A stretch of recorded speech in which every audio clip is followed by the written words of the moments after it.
Hello, everybody, and welcome back to the NewsCube. I actually got the name right this week.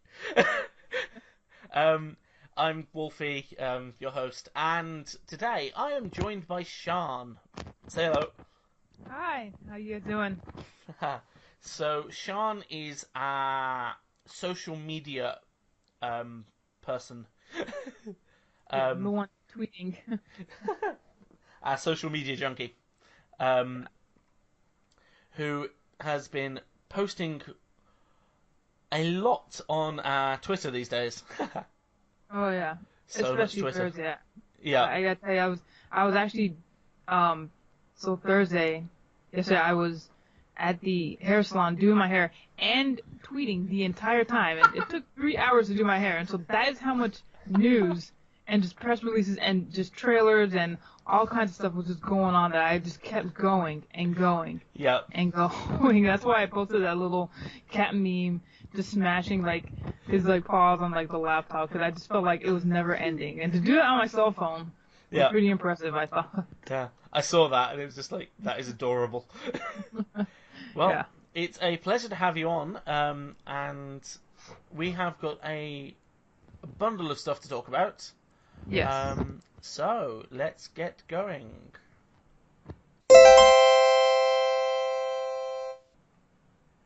Let's start with the Okay. So the bundle. Yes, the humble bundle. So, first bit of news we've got is that today, okay, so you're going to be listening to this 3 days after. Oh. Okay, so Yeah. Friday was a 1-day sale. Whoops. Yeah. But they also have a new bundle up, which is also for charity. Humble Bundle have kicked off a new Gems bundle of indie games. Today is also a special 1-day sale. 100% of the profits are going to Special Effect, who are a lovely little charity that basically make video games accessible to people with physical disabilities. Mm-hmm. As somebody with disabilities, it's quite a near and dear topic to me. Making things accessible to people with difficulties, disabilities, special needs, etc. So I hope that people are going to actually buy things in that. I hope we raise a load of money for that. They've got in the where's the gem bundle gone? Gems bundle. So they've got, when is this on until? Okay, so this is going for 13 days. So Yeah, it's going on for a while. So if you're listening to this, it's probably still going on. yeah. So they've got pay anything what you want. You can get the Count Lucanor, Hustlecat, and Tattletale for pay whatever you want. If you pay above the average, which is currently $6.34 or £4.72, you also get Pinstripe Slayaway Camp, which I remember you posted on the Twitter about that. It's on Twitter and it's on our website. Yep. There's also a trailer there, so I recommend people to check that out. And Apothicon. Apothicon. Oh my god, this game! Oh my god, I remember watching a video on this and thinking it was really cool. I thought I played this game back on the Xbox 360. It looks different from the images, but I could have sworn I played it and liked it. So yeah. I definitely recommend that one. That Tattletale, that picture looks like a Furby. You know what it reminds me of? It reminds me of Five Nights at Freddy's. I gotta watch that. What's this Hustlecat? Okay, so it's basically some kind of dating sim about cats, females and cats. Yeah. Well, can't argue with that. So sad because I have 2 cats. I'm dating someone. I mean, I'm not out to look to date, so that's a good thing. Yeah. And pay $10, about £7.44 or more, And you'll also unlock Cryptarch and Has-Been Heroes. Cryptarch is this weird 2D roguelike shooter thing, which looks quite interesting. And Has-Been Heroes is a lane-based roguelike game. And, of course, you get things like all of the OSTs and stuff. And you get to support both Action Against Hunger and Special Effect. So, if you are interested in any of that, then definitely get on that. So, that is going on for the next, how long? 13 days, 19 hours, so, at time of recording. So, a while. Yeah. We've got some time. It's only the special one-day charity. Makes me wonder if they're going to do different days. Quite possibly, they might do. Yeah. Check on their website and have a look. See if you can find anything quite interesting. I'm just looking at any of the other bundles.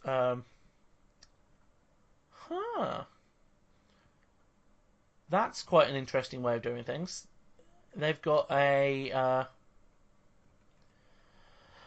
the Very Positive bundle, which is running out in 3 days, 19 hours, which is all titles that have been rated very positive. Which I find quite interesting. Looks like they also have a Humble Nordic PlayStation Bundle Encore. Going on for the, after today we're recording 10 days, so, there's definitely some time. Previously, the Book of Unwritten Tales 2, I've got that on I didn't know that was on PS4, wow, because I've got it, I've got it on Steam. Yeah. Deponia, I got that on Steam as well, that's there. Some pretty interesting games, Red Faction, Super Dungeon Bros, Arcania, Legend of K. I need to play that. That's on my Steam. Destroy All Humans. They've got 1 and 2. Chronos. And, looks like that's about it. Today's pay 15 more. I don't know why it's grayed out, but. Tier is sold out for some reason. So. Okay. Oh wow. So I didn't even notice that big white text in front of me. I didn't think you could do that. I didn't think you could sell out of tiers. Interesting. Apparently so. Wow. And now I see your Very Positive bundle too. I'm just looking at what books they've got, because they do their book bundles as well. Now I'm surprised. Wow, look at this. The Very Positive bundle, last tier, Middle Earth Shadow of War. Yeah. Yeah, and the shirt to go with it. You gotta pay like 80 or more to unlock that.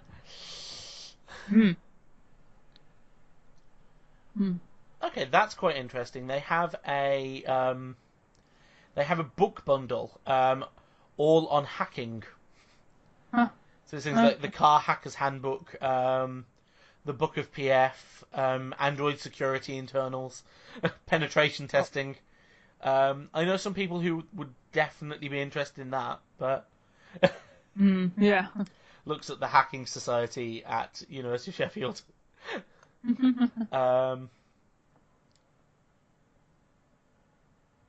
Okay, that doesn't really appeal to me personally. Oh, yeah, they got the Treat Yourself. Yeah, I'm just looking at that, and it's like basically all healthy food books. Not just that, but it's things like crystals for healing, chakra healing. I'm going to keep this on the topic of gaming. Yeah. And not make this political. Let's move on then. Moving on. Moving on to something that is like basically all of my childhood in a nutshell. Tracks. There is a game called Tracks that is essentially Wooden Railway, the game, and it's now in early access on Steam, and I have already bought it and installed it. Oh, nice. Because how you liking it? I haven't played it yet. Oh, okay. But I will definitely be trying that out. That might even be the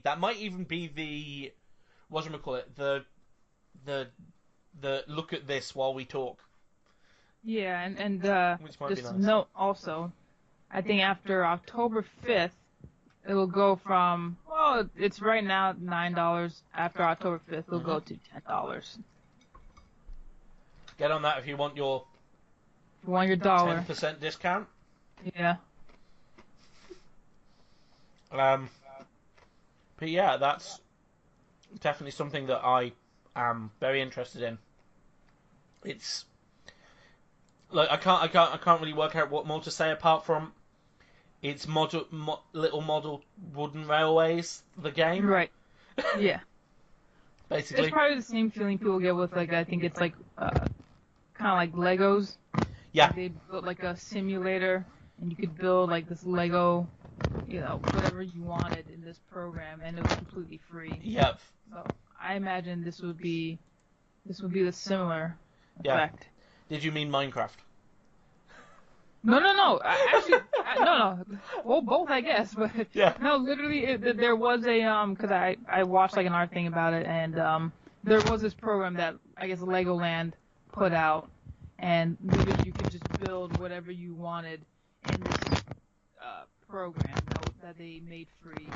I don't know the name of the program, but I imagine that's sort of the feeling for Yeah. I felt when I played, what's it called, Dragon Quest Builders. That's about as close to Minecraft as I'm gonna get. Meanwhile, shortly before we started recording, I was actually playing Minecraft. Oh. So, I've got nothing against the game. It's just that I know myself to know that if I play a game like that, it's just gonna ruin my life. yeah, you'll lose the next month. Exactly. So there are certain games that I have just permanently banned myself. Wish I had banned myself from like a game like League of Legends, but yeah, it was introduced to me in college, and it's just stuck on me ever since. So that's the reason why. There's certain games I just had to ban myself from. Minecraft was one of them, and and World of Warcraft. Yeah. Automatically just banned myself from that game. Never played any World of Warcraft or anything from Blizzard, really. I don't think I've played any of their games. They all look super interesting, with the slight exception of Overwatch.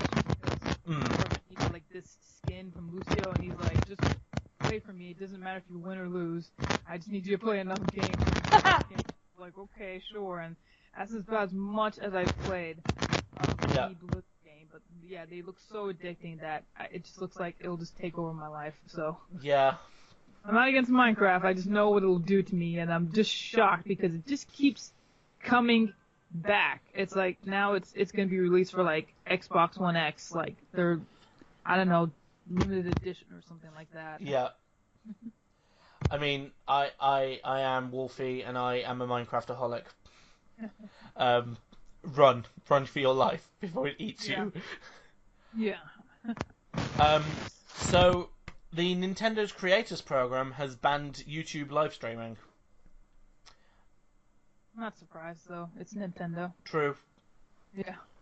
I mean, it's almost like they're just trying to remove themselves from the internet, almost. Well, it kind of makes me wonder. So I have not been following the whole PewDiePie thing. I mean, I already think his name is strange enough for me to not even want to follow him. The thing with Firewatch. Yeah, and just the things that he's just said. Yeah. And on more than one occasion, and it's I'm not a big YouTuber fan. Like I don't have like that to go to person to watch YouTube on. I mean, I was born in '88. It's not like I'm not growing up with YouTube. It's just some things I just prefer traditionally, so whatever. But I had a lot of friends who were kind of upset about what he said and things like that. I'm just not, to be quite honest with you, I'm not really surprised. I mean, that's kind of what happens when you sort of, I guess, air quotes, hire people from the internet just because they're really popular. Yeah. It's not like you go through some kind of traditional interview. It's not like you're just basically picking someone who is really popular on the internet.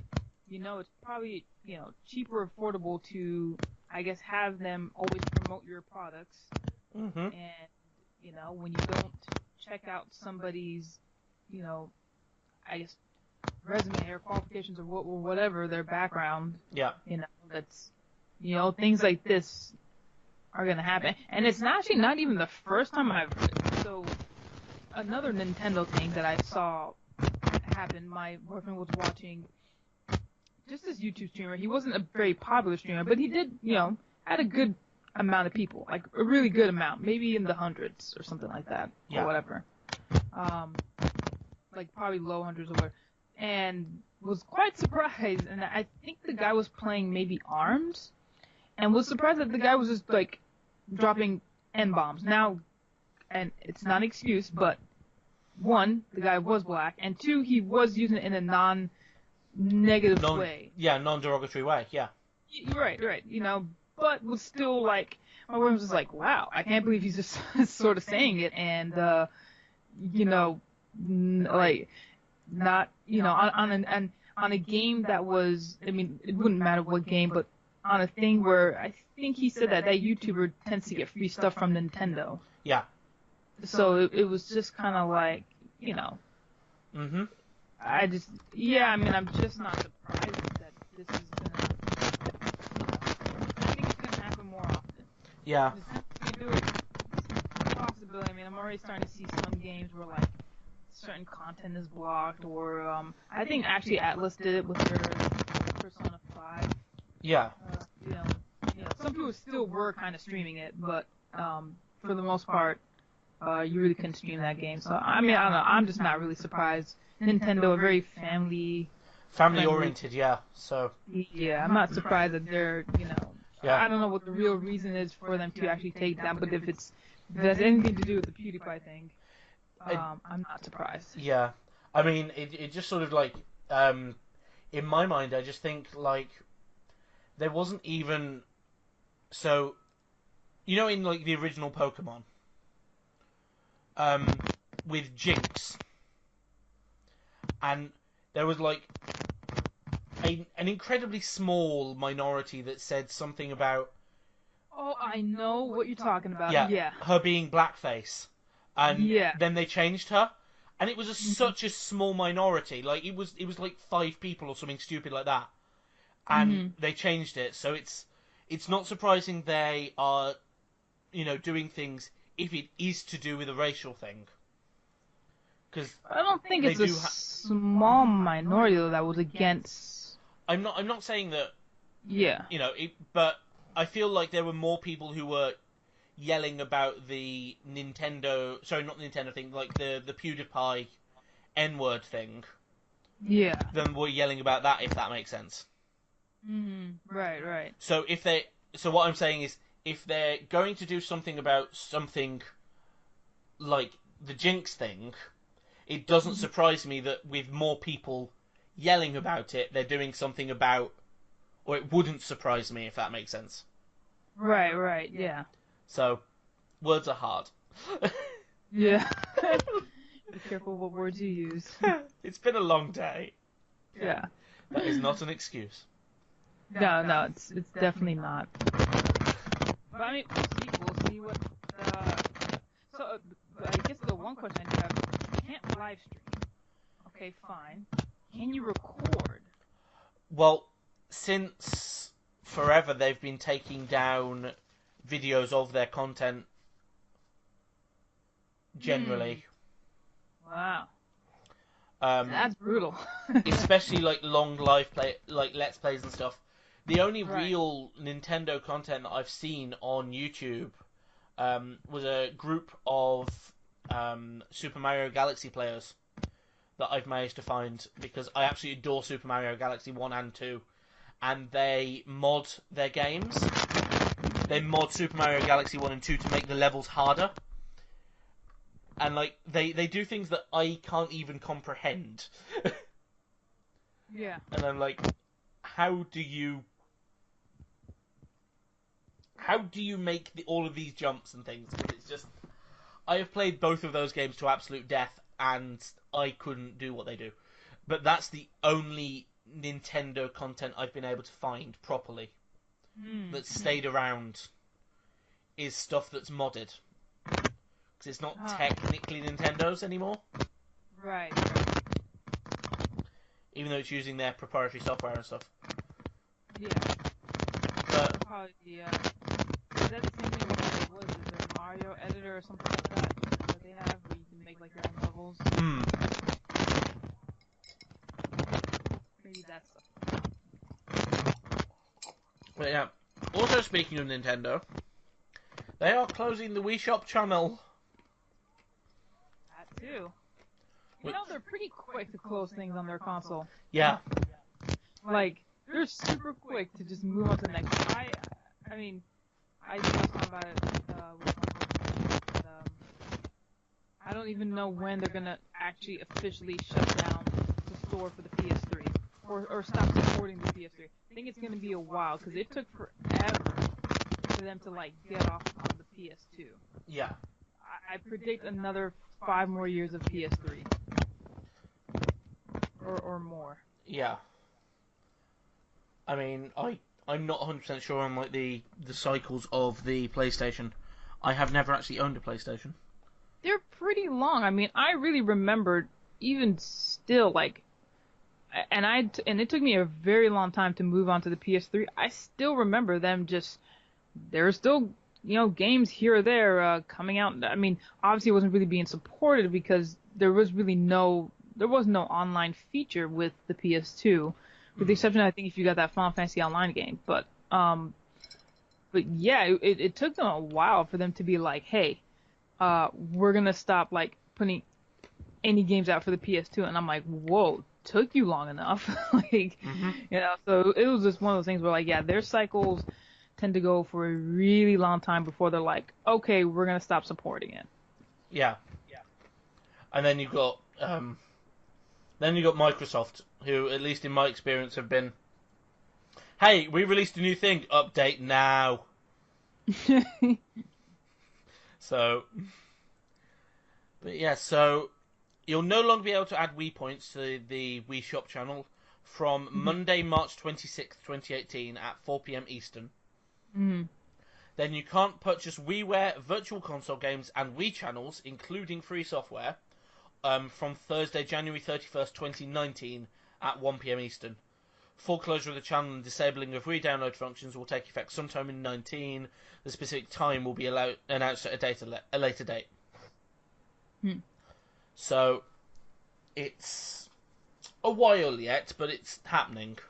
Yeah, you got some time. Yeah.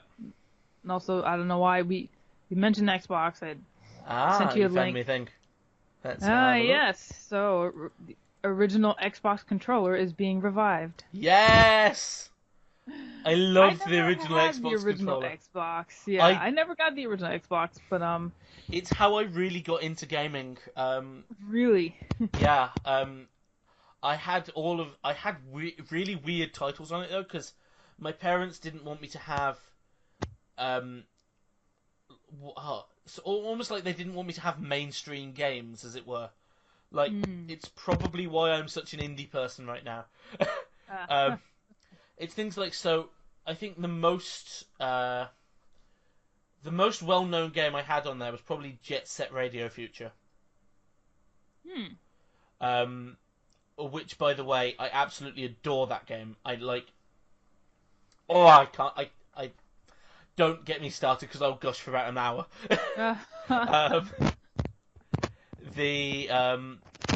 But it's I remember all of my titles from my Xbox, and oh my god, I need to dig that thing out. It's either in this room or my other room somewhere, and I need to dig that out and play it again.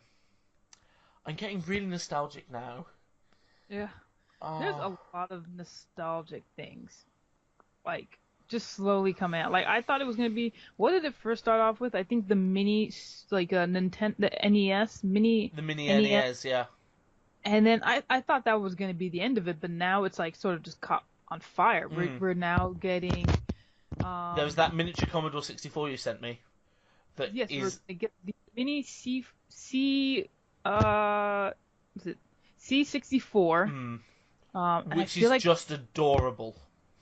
Yeah, I mean, big, bulky keyboard. I mean, it just screams 80s all over the place. And Yeah, and I could have sworn I've seen the Commodore. So C64 is basically Commodore 64. So not even in my, not even in our generation, quite honestly. Like it's pretty old, but it looks cool. And like one time I saw it, and I was like, man, I wonder if I should just grab it. But I'm such a hoarder that I was like, no, let me not.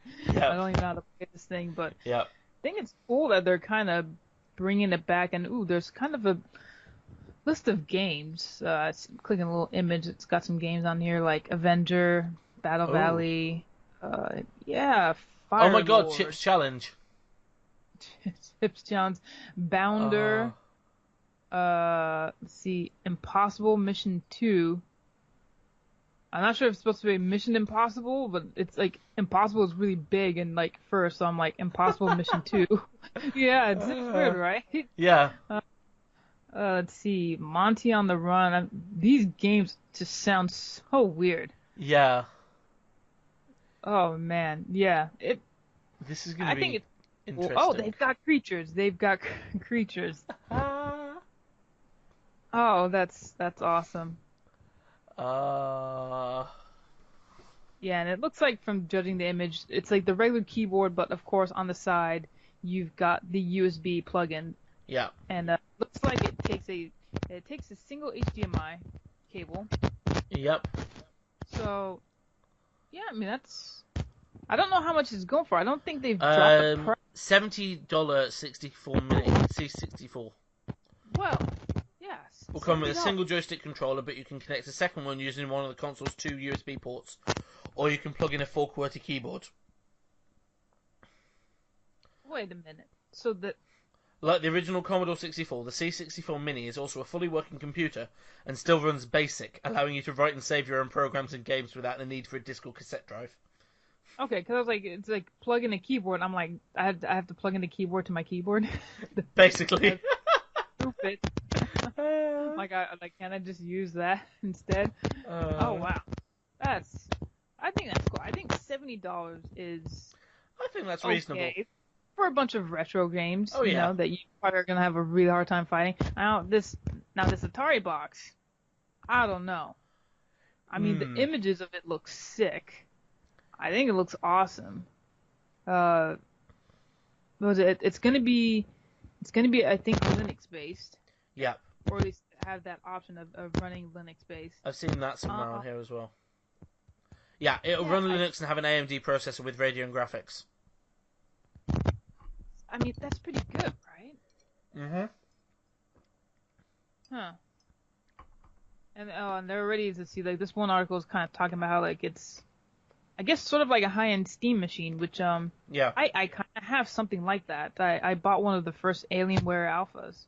Ah. It's a little deceiving because it's not really a Steam machine, and I can go into that just a little bit more later, but for $250, anywhere from $250 to $300. That's quite steep. You know, I mean, it's like... That's like a month's rent for me. I mean, that's a brand new console again. It's just my thing. Like, that's essentially a new... I mean, unless this is going to be like... If it's going to be like an actual computer, like my Alienware Alpha, like, if it's going to run like a computer... and I can do everything like a computer, I'm not against it. But if it's limited in any sort of way, I'm kind of against it. I'm just looking.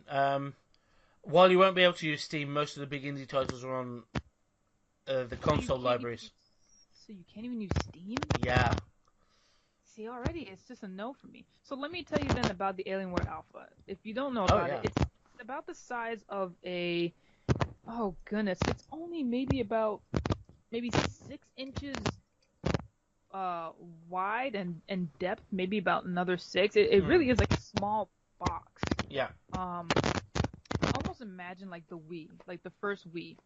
Mm-hmm. It's almost about that size, and you lay it down flat. And it's a little deceiving because, you know, when they were marketing it as a Steam machine. Turns out it's not exactly that. It's just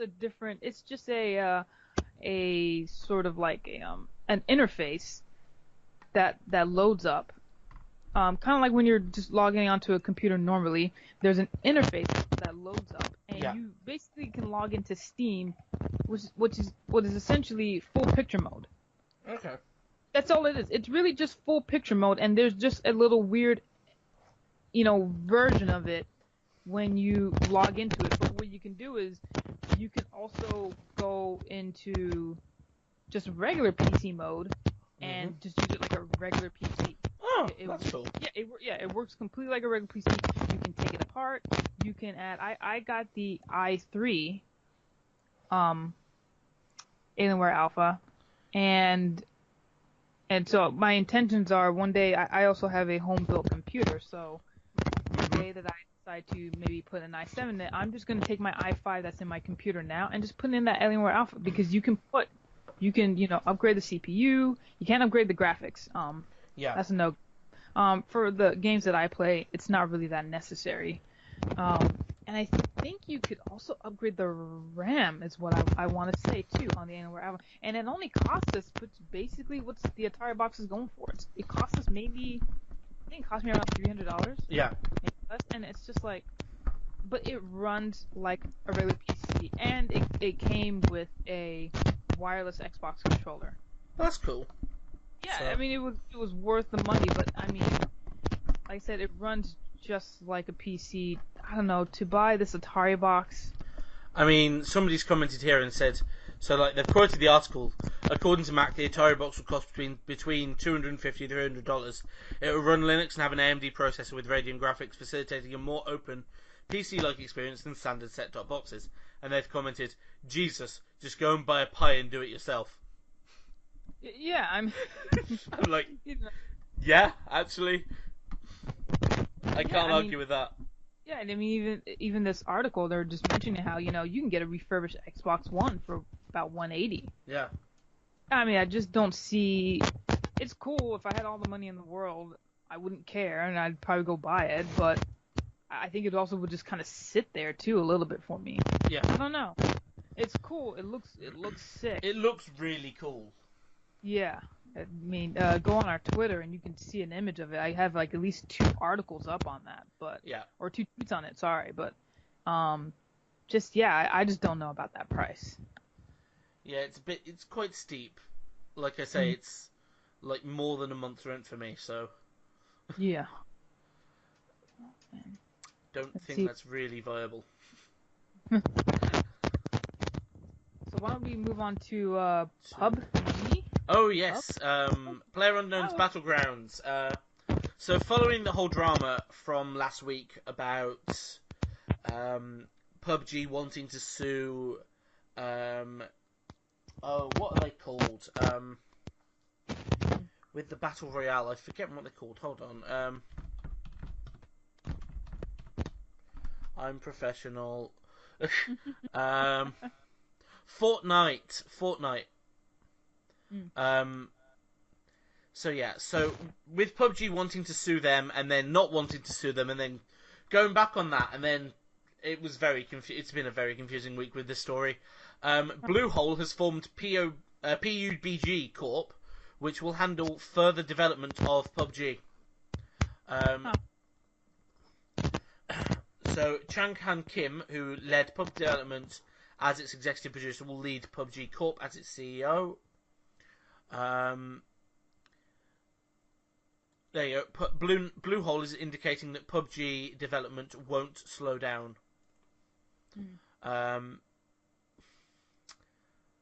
In their press release, they now post they've had over 1.5 million users concurrently and sold over 13 million copies of the game.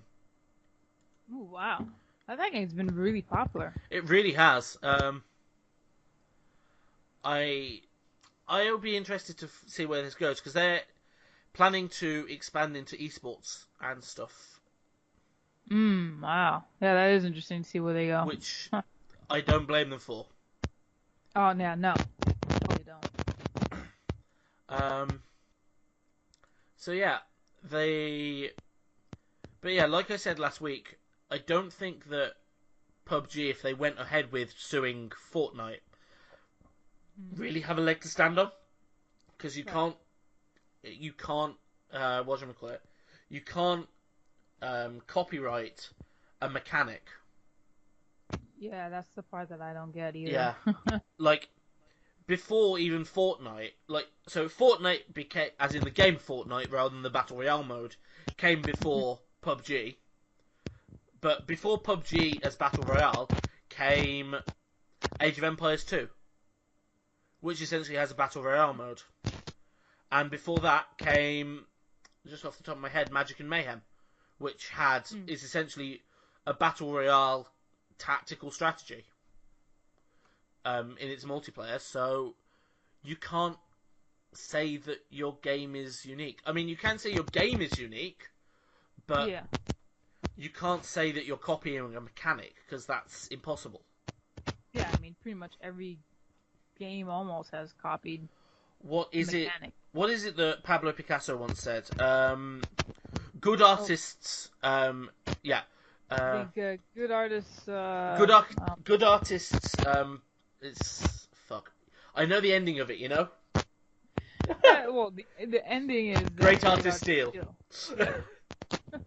That's the one. Good artists imitate. Great artists steal. Oh, there we go. That's the one. Imitate. So yeah. And finally, on my list of things, elite dangerous aliens have begun attacking people. Finally. It's been almost a year since they were actually revealed, and they're actually finally attacking people. So I think that's pretty cool. Yeah. I'm going to have to get back into that game, I think. Yeah, I just checked it out. It really seems like a great game. Seems like what No Man's Sky should have been. Yeah, it's one of my all-time favourite things to do is, put on Elite Dangerous, have my little tracking program in the background so I can track where I go and things, and track market prices, and then just listen to a podcast. I mean, if you're listening to the NewsCube while playing Elite Dangerous, then you're doing it correctly. Yeah, perfect. Yeah. So, yeah, that's quite an interesting little thing, because, like I say, we've been waiting for nearly a year for this next part of this saga. The next part of the Thargoid saga to actually evolve. And now suddenly they're attacking people, so this is going to be interesting. Anyway, so, do you have... what was it? Oh, that was the thing. I wanted to give a little update on the situation that I mentioned last week, on the Alex Mauer situation. So what happened? Okay, so I'm not sure if you've heard about any of this. I did mention it on the podcast last week. So, do you know anything about this, Sean? No. Okay, so this is essentially a music producer who was making music for a game called Star Mazer. She was contracted, and then she essentially started DMCAing all of the YouTube videos, all of the content to do with this game. And at the height of it, she was taking down 100 videos a day. Oh, wow. And this went on for like 2.5 weeks. So it was a pretty big thing. On Tuesday this week was the final date. So Imagos, who are the company producing Star Mazer, was suing Alex Mauer for defamation for like a whole bunch of things, basically. And so breach of contract, that was another one. And so she had then been given 2 months, a month to find an attorney, and a month to formulate a reply and a response. That deadline was Tuesday, and she hadn't filed a response. So Tuesday night, so it was actually Tuesday afternoon in the US, because this is all going down in Pennsylvania. Okay. So Tuesday afternoon, Leonard French, who is a fantastic YouTuber, he's an attorney at law, and he's representing Imagos. He filed for default, which is essentially, Alex Mauer hasn't responded to any of our complaints. We want the court to sort this really quickly. filed for default, and then 3 hours after he filed for default, Alex Mauer then replied to the original complaint with a late reply, essentially accusing Imagos of basically completely lying and fraudulently doing everything, and saying that she hadn't been paid anything and that she's in the right and she hasn't got a lawyer because she wants to stand up for herself, etc., etc. And we're all just sitting here going, this is not going to end well for you, Alex. Stop digging. No, it's not. Stop digging. So, it's a bit of an interesting situation, and I'm keeping tabs on it. Like I say, so Leonard French, I actually want to contact him at some point and say, yo, I run a podcast. Would you want to come and talk? That would be great. He said yes. About this whole thing when it's finally over. Because, like I say, this has been going for 6.5 months by my reckoning now. So it's quite an interesting little conundrum we have here. Yeah. So that's a bit my Alex Mauer update. So next on our list of topics is social media. So yeah. Yes, you are our social media person. Oh, do you want to? I guess we can go over our man crush. Yeah, definitely. Okay, So each week we're doing a few different things on the Twitter. We're doing the. I always try to do it daily. This day in gaming. Yeah. I think today was the N64 came out. Nintendo. Yeah, Nintendo 64 came out. So and quite a bit of responses off Twitter on that one. Yeah, that was pretty good. That's pretty popular. I never owned the console. Fun fact, the Switch is actually my first Nintendo console. Wow. Yeah, the Switch is my first Nintendo console. I've had their handhelds, and I've always liked their handhelds, but I've never owned. I just never had the opportunity to own one of their consoles. So I'm happy to own the Nintendo Switch. And I've played on other consoles, like my cousin, he would have these types of games. He would have the Nintendo 64, and he was definitely a big Sega guy. Like, that was definitely, I would say, like, his, and I don't know how popular Nintendo was in the UK compared to Sega. So I played on the Sega before I played on the Nintendo. My first ever Nintendo console, including handhelds, was Wii. Okay. I was an Xbox household.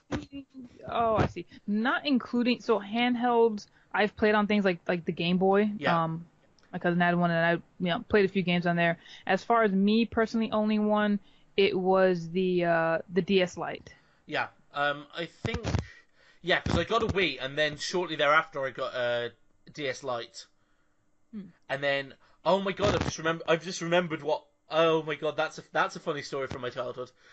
So I was playing on my DS Lite and it suddenly stopped working, so it completely broke.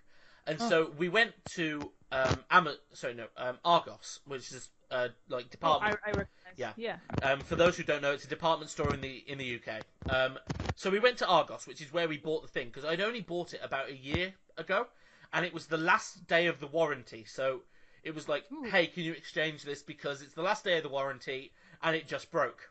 And person comes back and says, well, we don't have any more DS Lites. However, we have just got out, because it's the first day of release of the DSi. Oh. Do you want one for 50 quid?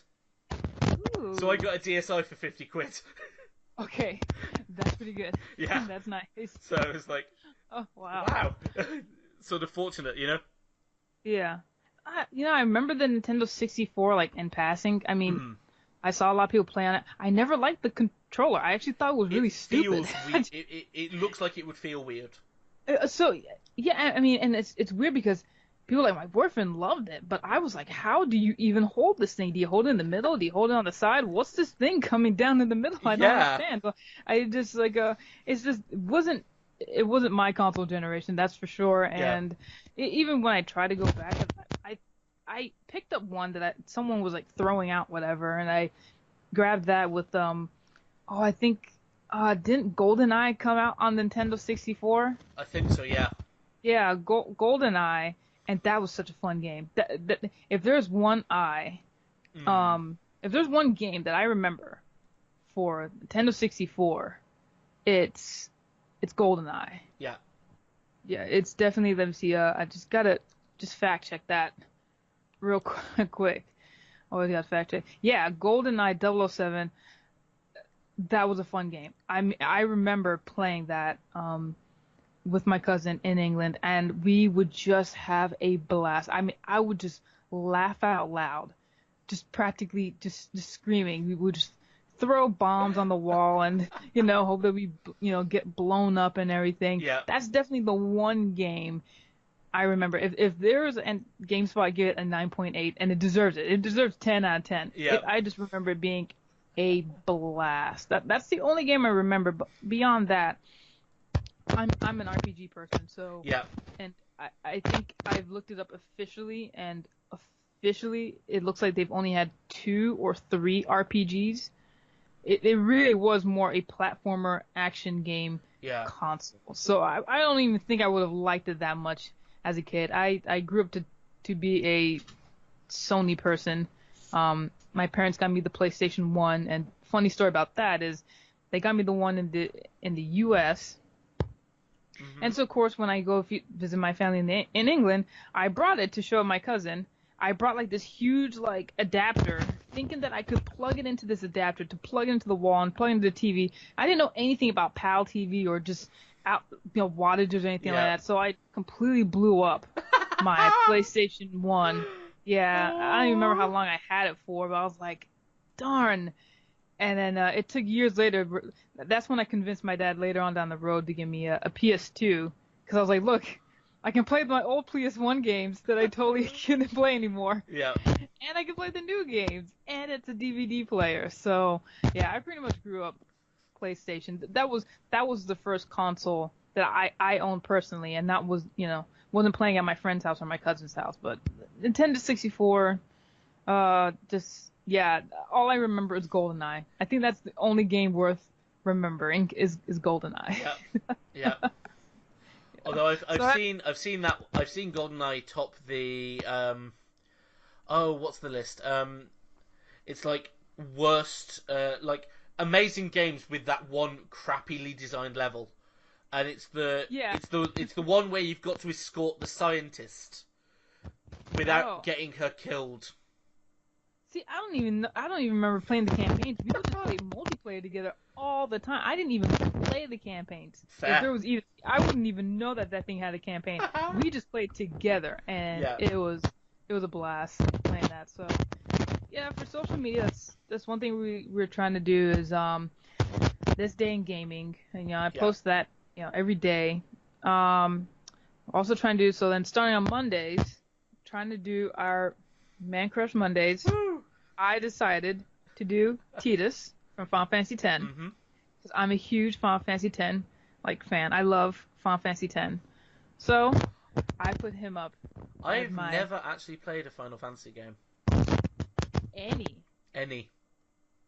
Wow, there's tons of them on Steam, and they're always going on sale at some point. I feel like I should get into one. So I guess Final Fantasies that I could recommend are 9, which recently came out on the PS4. Yeah. So there's that. 10, obviously. There's of course 7, which I think at this point is a bit overrated, but there's 7. 8's okay, but 8 you have to acquire that taste. When I first played it, and I still technically have never beaten it, because originally when I played Final Fantasy 8 4-disc, when I got to the 4th disc, it played, and then when I turned it off and got back to the game later, the 4th disc just would not play. Yeah. I don't know what happened. It just crapped out on me. I was like, holy crap! And I've been trying to replay it on PC for the longest time, and just never seemed to finish. But 8 is okay, but it's definitely an acquired taste. It's definitely a little bit more adult. Is it one of these series where you need to play like all of them to fully appreciate it, or are they all just standalone? I think they're all standalone, and Are they all in the same universe though? No. That's the thing. Okay. Is they're not all in the same universe. They don't all the tie only together. ones. Yeah, they don't all. There's some weird little connections, like in Final Fantasy X-2, there's like little, I guess you could say almost Easter egg connections that you can make, but really though, there's no connections between any of the games. You could literally pick up Final Fantasy, 3 or 5 or Yeah. 10 or 12, and like they don't. The only ones that go together are 10 and 10-2 because it was sequels. Yeah. And the 13s. And that's pretty much it as far as the ones that go. Oh, and technically 12, because they also did Reverent Wings on the DS. Right.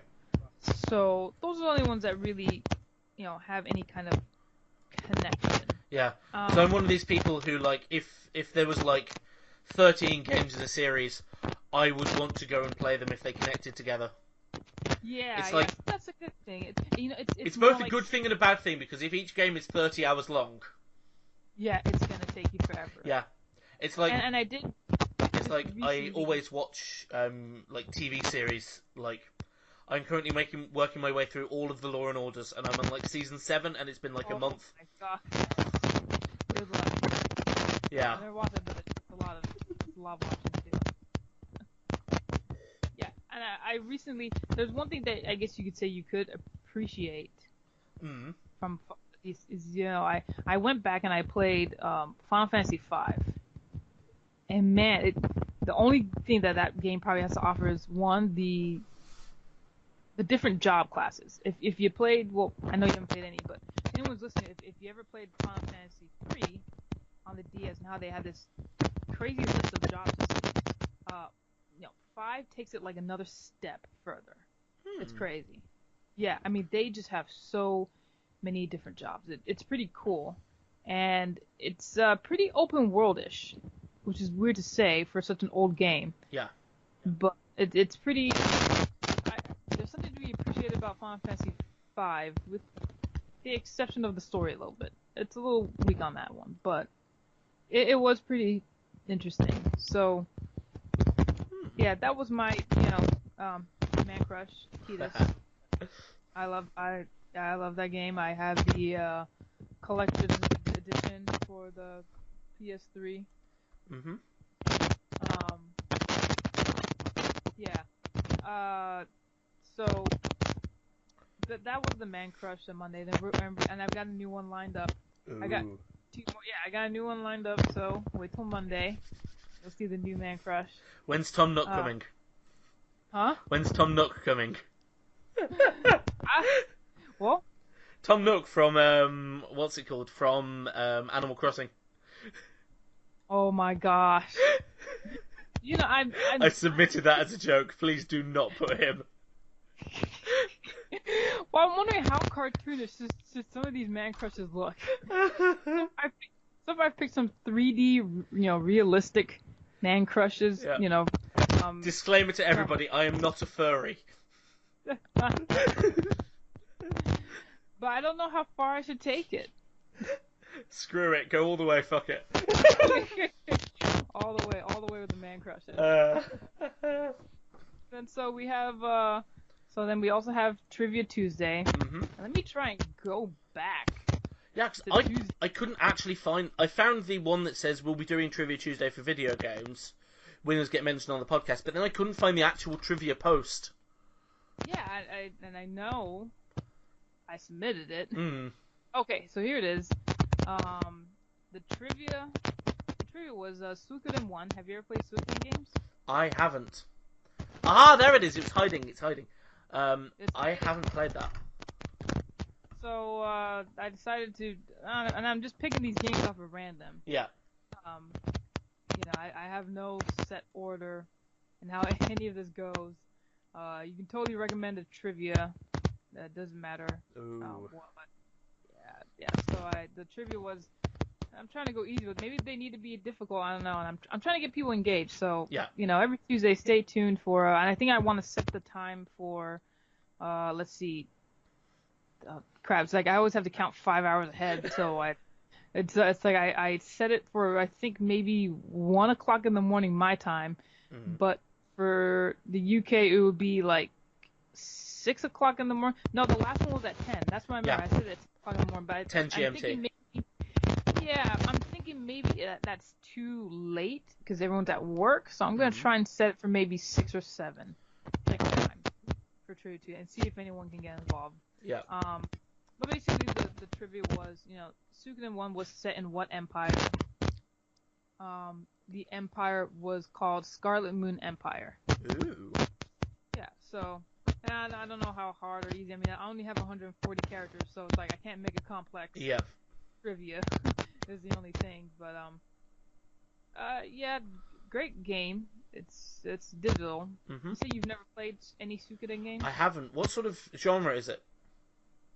RPG. Okay. Pretty much anything with me is almost like RPG. RPG. Yeah, I mean, my Twitter name is even Miss RPG Girl. So Yeah. Yeah, it's pretty much gonna be RPG with me. That is a game so that's the first one, and then it's the only one out of the series that has a sequel to it.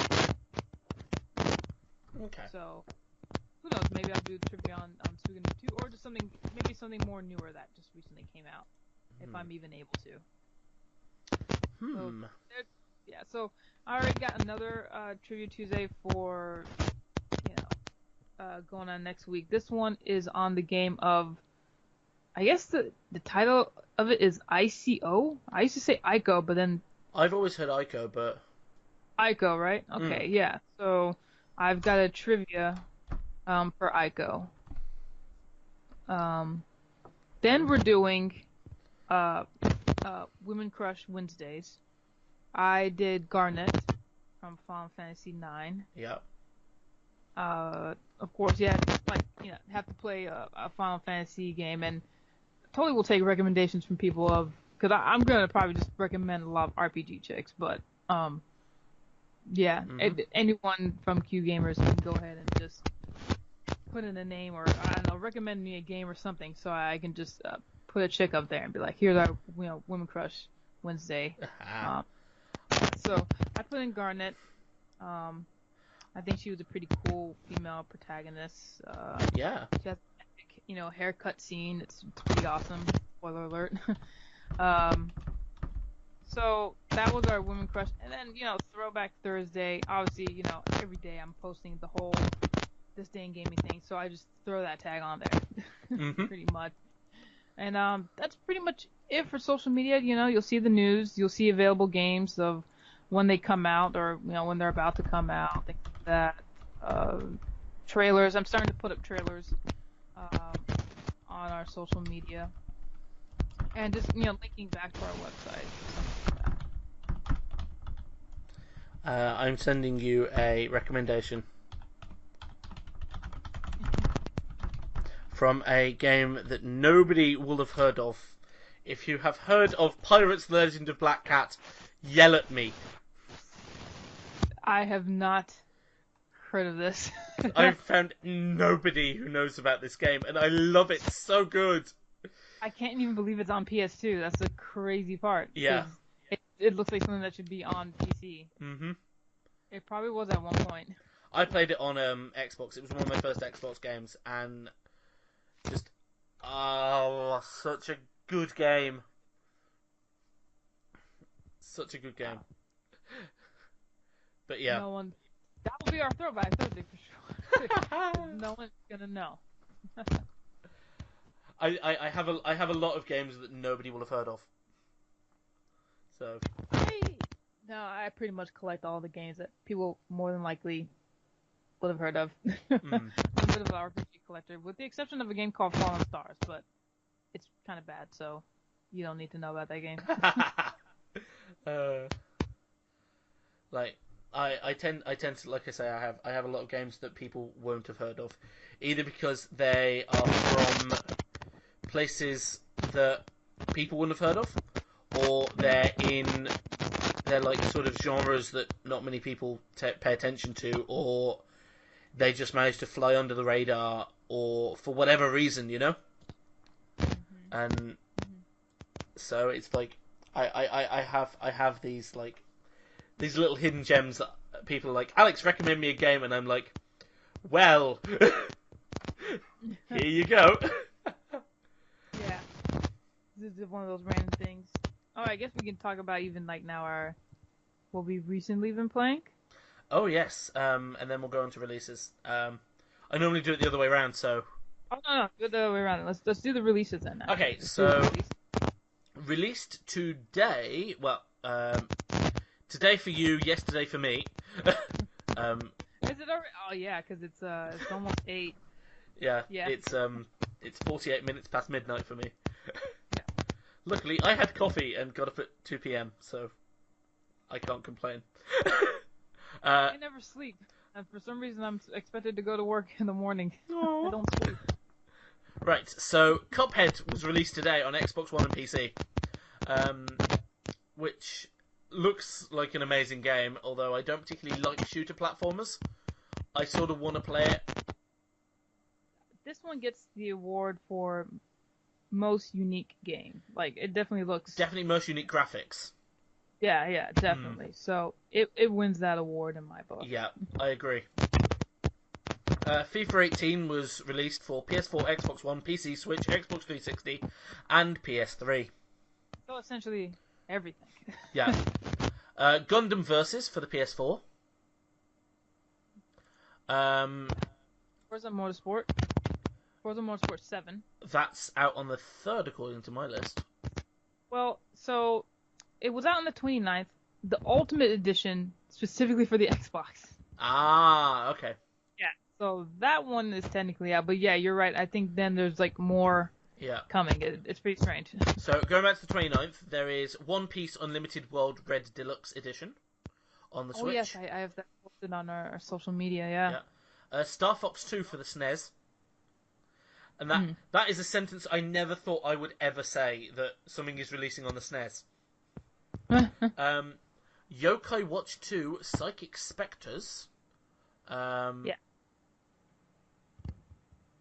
has been released today. Can I mention something about the... So, one time I was at GameSpot, and... You know, like... So they had, like, this massive yokai watch. And when I say massive, I mean, like, it was, like, the size of your own hand. So it was supposed to be on your wrist. It was ridiculous. I don't know how that was meant for kids.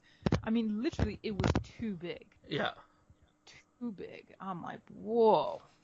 But, yeah, carry on. I'm just looking at it, and, like... It's just... They look very... So I'm just looking at the like the 3DS cover art, and I'm like, I don't try and judge things by their cover, but I'm judging this by their cover. And it's like, this looks very interesting.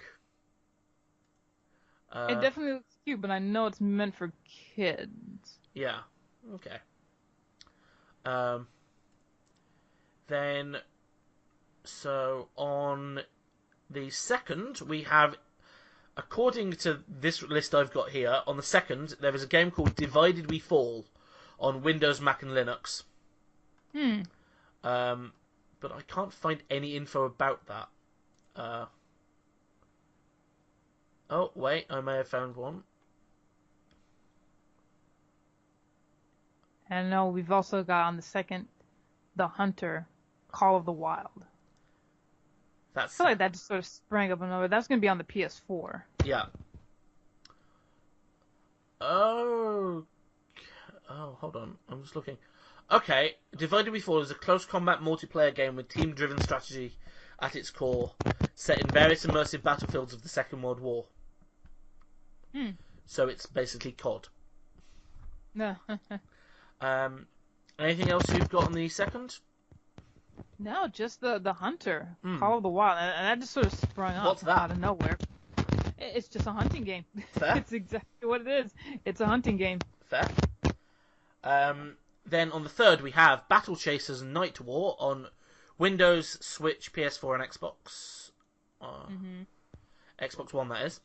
I'm trying to find out what that is. Well, I haven't. It's probably not posted yet, but I did schedule for a posting on that one. Ah, okay. It's a role-playing game that serves Yeah, as a classic continuation and based. jumping-on point of the original comic book series Mm. of the same name. Looks really good though. Expect to see a tweet on that on the 3rd. Nice. Yeah. There is called Scepter Revolt on the 3DS, That looks cool. which is a card game, if I remember rightly. That's supposed to be like a board game / card game from Nice America. I tend to like Nice America quite a bit. Yeah. So that one seems really unique. I'm kind of liking that idea. It definitely looks very interesting. I would actually like to try that. Yeah, coming out on the 3DS. Okay. I keep meaning to buy a 3DS and I keep putting it off. I've been doing that for like the past 3 years, so. So we got the new Nintendo 3DS. Yeah. Which I kind of recommend in the sense that if you can even find it anymore, because these people they announced it and it's almost like giving away those golden chocolate bars like Willy Wonka. Yeah. They announced it and then like it's funny. My boyfriend gets it. He spent like I think maybe $150 or less. I can't even remember. Mm-hmm. And then like a week or two later, I think it was for Black Friday, or a year later for Black Friday, they were like, "Oh, we're gonna be selling this for $100," and I couldn't find it anywhere. and because they only had a few, and I guess really Nintendo's intentions were like, we're just gonna sell the rest of these. That way we can put out this. And I mean, just really classic Nintendo stuff, man. Like they only put out like 10 consoles per store per and region. It's like it's gone. Yeah, and I'm like, what the heck? How am I supposed to find this now? So we do have one. Yeah. One of them. I just recommend it just simply because it looks like it loads the games faster. Because I had the older Nintendo DS, the 3DS XL, and when we were playing Pokemon, I was kind of like, his just booted up almost not instantly, but just quicker when he turned on his system, and I'm like, why am I still staring at a black screen? Yep. Yeah, so there is some performance differences. If you can find it, I recommend it. Okay. But if not, oh well. That's cool. What else have we got? We've also got Forza Motorsport 7 on Windows and Xbox One. Yeah. And we've also got on the 10th. Oh no, that's jumping the gun, so don't worry about that. I know. We've got supposedly Minecraft Xbox One edition, the limited edition. Yeah, that's what I'm seeing. Yeah. The Xbox One edition, limited edition Xbox One S or something like that. Something crazy going on there. Yep. I'm just like jumping forwards and just looking at things that sort of jumped out at me in the next few weeks, if that makes sense. So, but yeah, so that is all of our releases, as far as we've been able to find. Yeah, definitely check Twitter because, like I said, I mean, especially for Steam games, I can't even keep up with like the games that just come out, especially for Steam, and it's like. Yeah, I know some games that recently came out also on Nintendo Switch are things like Conga Master and Party Planet and a couple of other things that just recently came out. But yeah, I can't even keep up. That was the Thursday where I was like, so many games came out and I just could not, especially for Nintendo specifically, I could not keep up. Another game, Hive Jump, is also on the Nintendo eShop, which looks really. That's pretty nice pixel art, I think. Looks pretty cool. Yeah, that's quite cool. I'm just looking at Steam and just seeing like anything that jumps out that's been released. Oh, okay. James will be happy.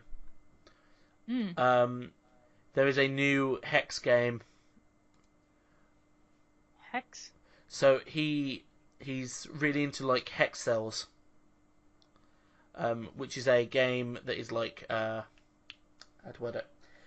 It's basically it's a bit like Sudoku, but not quite. And there is a new one called Hexlide, which is all about changing like the board up to do different things. I'm just looking through. Of course. I completely forgot to mention the what's it called? I was going to mention it, and I completely forgot. BC New Interactive. Game? Oh, all right, yeah, because you were talking about that. Yeah. The person was doing on. So there were 173 Steam titles that were taken off the Steam store, that were essentially asset flips, and Steam released a press release that I cannot find. Hold on. Let me have one quick last Google. Because it was quite an interesting... What do you call it?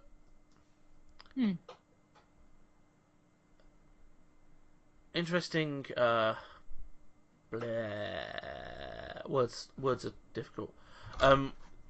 Quite an interesting situation, because there were, I think it was 17 different accounts that were all sock puppet accounts for this one developer. Yeah. Like BC Interactive isn't even the actual name of the developer. It's the only one I remember though. And they're essentially just asset flips. So they buy for about 25 pence a Unity asset bundle, and then they quickly stick it together, about 10 seconds of work, and then post it on Steam for $5-10 and call it, a thing, a finished product, and then people actually buy it. Sucked. And it's things like, what's the game called? Brain is not functioning today. That was it. Fidget Spinner Simulator. Fidget. Was Who one buys by that? BC Interactive, and it's like, and then they had like a $50 DLC that was Wow. that was it. It was a golden vape pen. What in the world? How do people fall for that though? I don't know, but they did. They actually did, and I'm just sitting here going, I despair for this universe. Yeah. But I'm glad that Steam are starting to now actually take a stance on asset flippers and shady developers.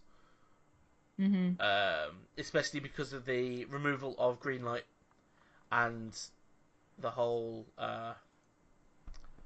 what's the thing they replaced it with? Oh well, I can't remember the names. Yeah. Anyway. Bless you. Thank you. So, what will you be playing this week, and what have you been playing? So I've been kind of playing a few things actually. One thing that I was starting to play, I need to go through my backlog terribly. Yeah. Because I just have so much, and I moved into this studio apartment and things are getting crowded. But let me see if I can. PlayStation 2 game. It's sort of like a It's also, of course, published by Nice America. We love them. Yeah. Have you heard of Sakura Wars? So Long My Love. The name rings a bell. Maybe I'll do it for a throwback, or I'll probably want to mention some of these chicks actually. Yeah. As far as a Woman Crush Wednesday, but it's sort of like a visual novel, which this is kind of my first visual novel, and I'm actually kind of enjoying it a little bit. Yeah. Yeah, the voice acting I think is pretty good. I don't understand why the main character, he has voice acting, but he doesn't have voice acting. He He only has voice acting during like actual movie cutscenes. Huh. And not during like but during like regular dialogue. It's just his yeah. his voice is off, but the other chicks' voices will be on. I'm like, okay. Yeah, that's weird. Yeah, I'm like that's a little strange. So there's that, but I think there's a lot of unique characters.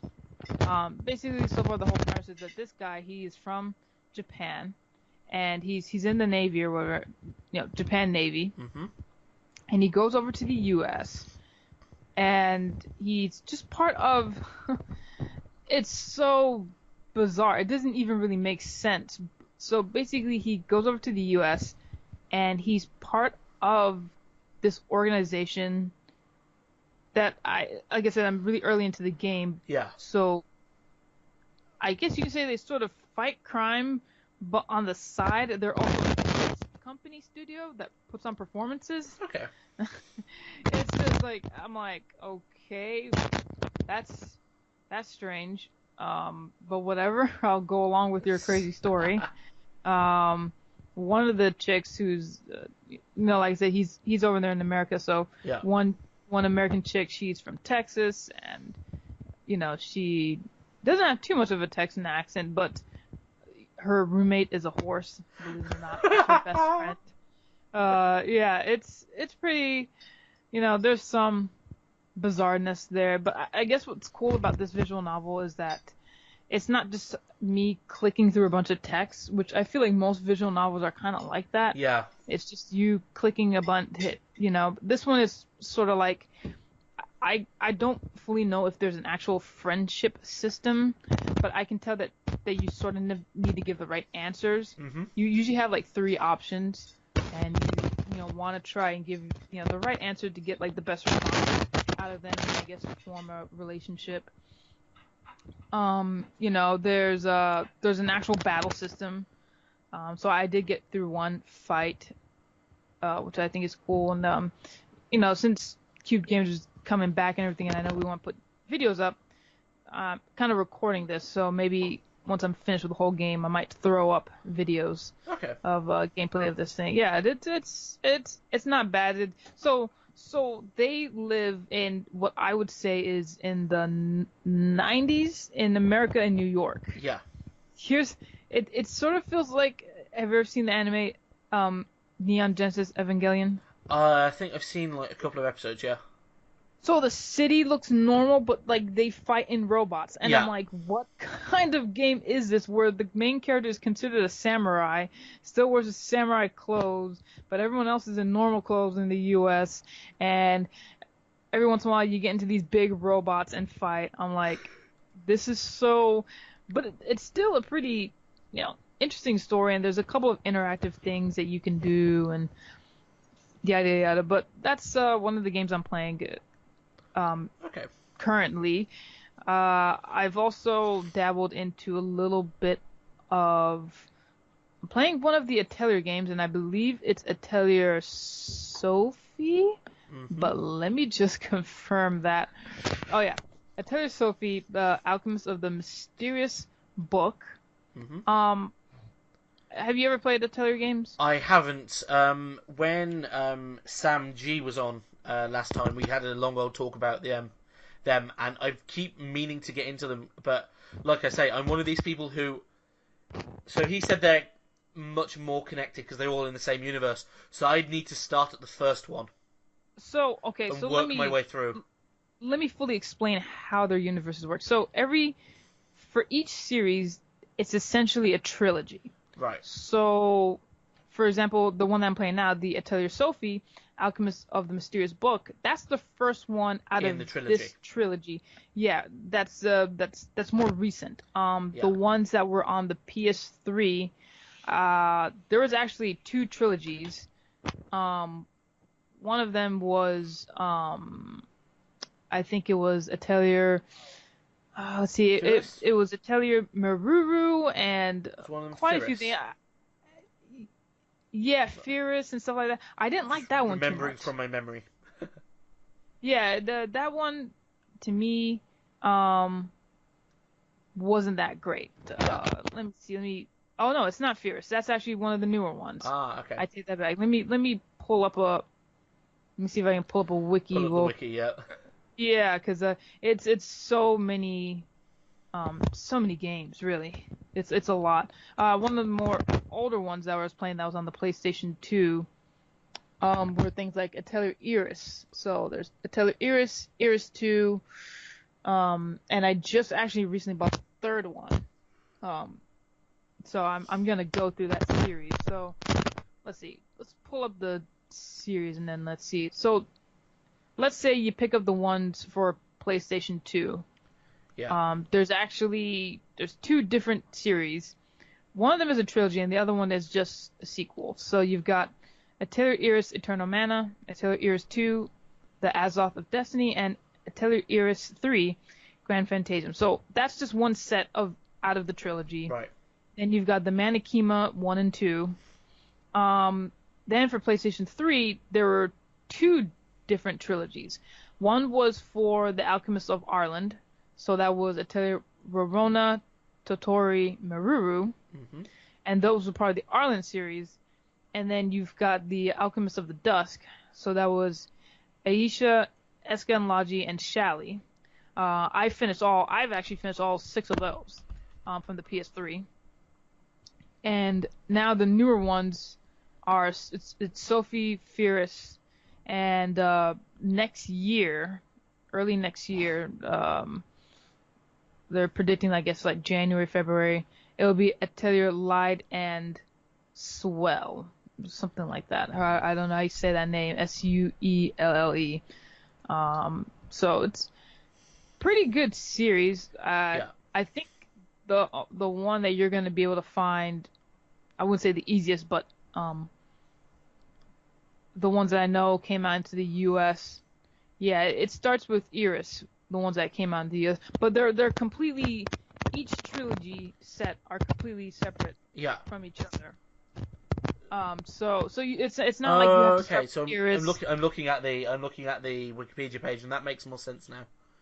Right, so you don't actually have to start with Iris and go all the way through. You can pick, you can pick. You don't have like, to start maybe with Solberg, for instance, which is in Japanese. Right. Well, exactly. Yeah. So yeah, Salberg, Gramnad.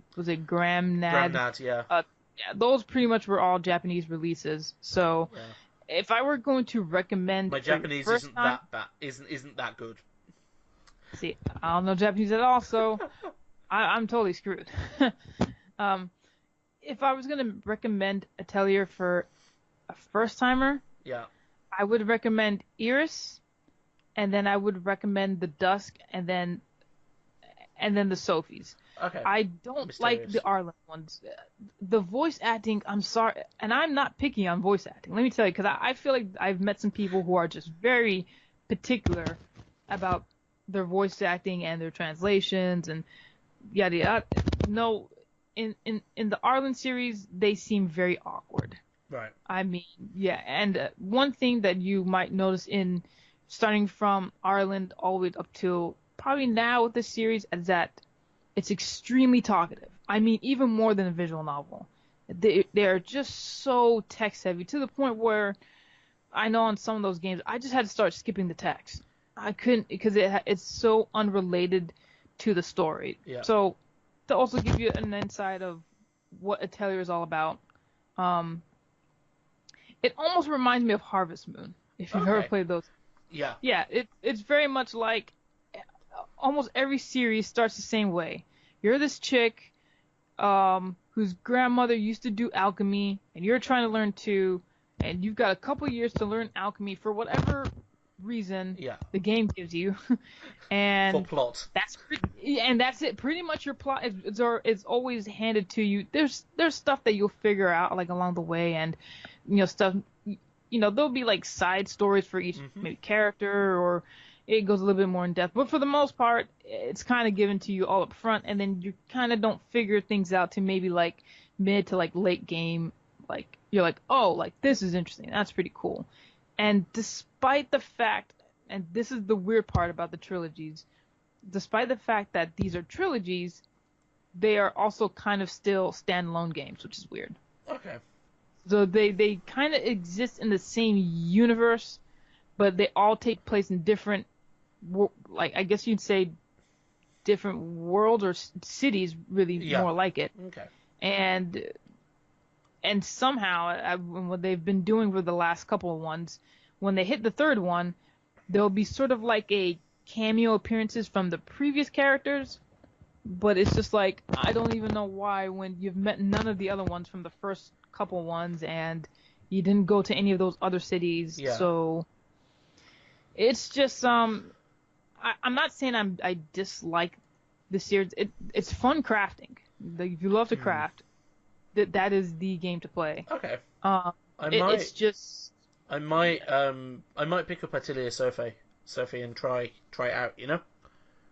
So Sophie. Yeah. Yeah. I mean, yeah, and see, and that's the one that I'm on now, and crafting wise, like I said, just started. Seems okay. I don't know why. To me, it seems like they held back on the voice acting.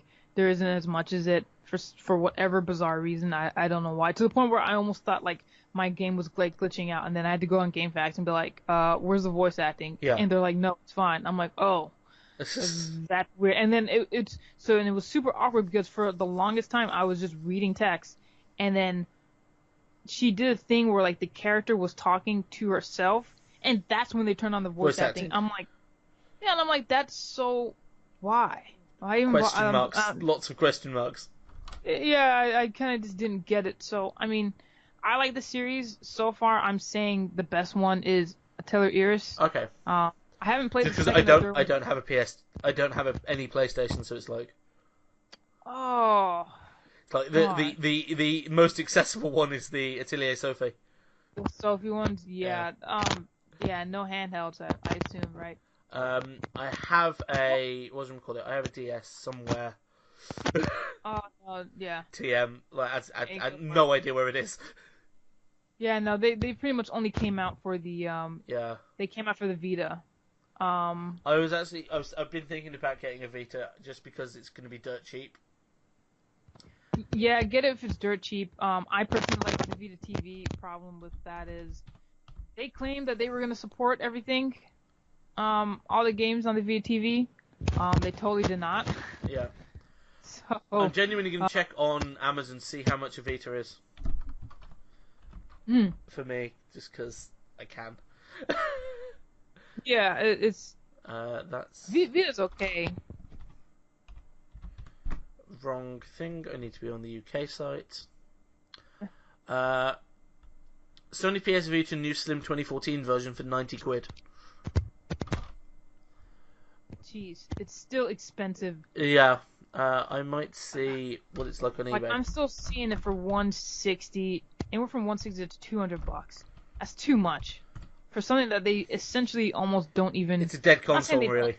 It's really a dead console. I mean, I'm not saying they don't support it anymore, but it's essentially dead. And like I said, the only reason why I have a Vita, when we got the Vita TV, also, it was through Groupon and it was $40. Okay. Yeah, that was the only reason why I even have a Vita TV. So I'm quite invested into this Vita. Oh my god. Thing. Shall I just buy a PS Vita motherboard? Well, for 19 quid. Do it. Build my own. Yeah, just build it. PS Vita Slim 2000 edition, 27 quid. I might have a think about it. Yeah, and there's really no difference between the different models. In my opinion. Yeah, I know I have one of the more recent ones that looks blue. Yeah. And we got to use somebody, and so we sold my old one, but no difference. But it's and this is the reason why I was kind of upset about the Vita, is because what I wanted the Vita to be is what the Switch is now. Yeah. I wanted to be able to play my handheld, sit it down, then all of a sudden I'm playing on my TV. Yeah. Or, playing on my console, whatever. But it's not as streamlined. You still have to, like, essentially rebuy games, or you don't have to rebuy, but if it wasn't available, like if you bought a PS4 game, you can't play PS4 games on the Vita unless it was made for the Vita TV, which I think then you have to rebuy the game. So, yeah, it's just, it just didn't work out the way they planned it. Hopefully, PlayStation could look at what the Switch did and come out with something like that, because that's what I was kind of looking for. Yeah. I'm more of a console home, like, I like to play at home. I don't like to play on the go unless I'm actually going to be on the go. Like, I pretty much start playing my handheld when I'm on a flight to England, because that's 6 hours, so, or just when I'm over there, and obviously I'm not going to drag a console, so, I'm not that much of a handheld person, so the Vita was just a great solution for me, but, yeah, been a little disappointed on the Vita side, but to get back to what I was saying is that, so another thing that Atelier tends to do that was irritating, they would come out with the original game, and then a year later they'll be like, now here's the plus version. Yeah. Where maybe there would be extra items or characters that you could play with, or just whatever, little tiny stories, and it's like, why don't you just include that in the first game? Yeah, I noticed on the Atelier Sophie Steam page, 20th of June, the extra episode has just been added. It's like... Yeah, and the funny thing is, they claimed that they were going to stop doing that. Because I would assume a lot of people were just being ticked off. Like, dude, like, I mean, at some point, I kind of even wise up and be like, okay, I'm not going to buy the first one that you have, because a year later, you're just going to announce your plus version. But then they did it again with Sophie. They're like, here's the plus version. I'm like, well, you said you were going to stop doing that. But I think they have maybe officially stopped. I don't think they're doing it with Fierce. I can't say for sure if they're going to turn back around and be like, here's the plus version.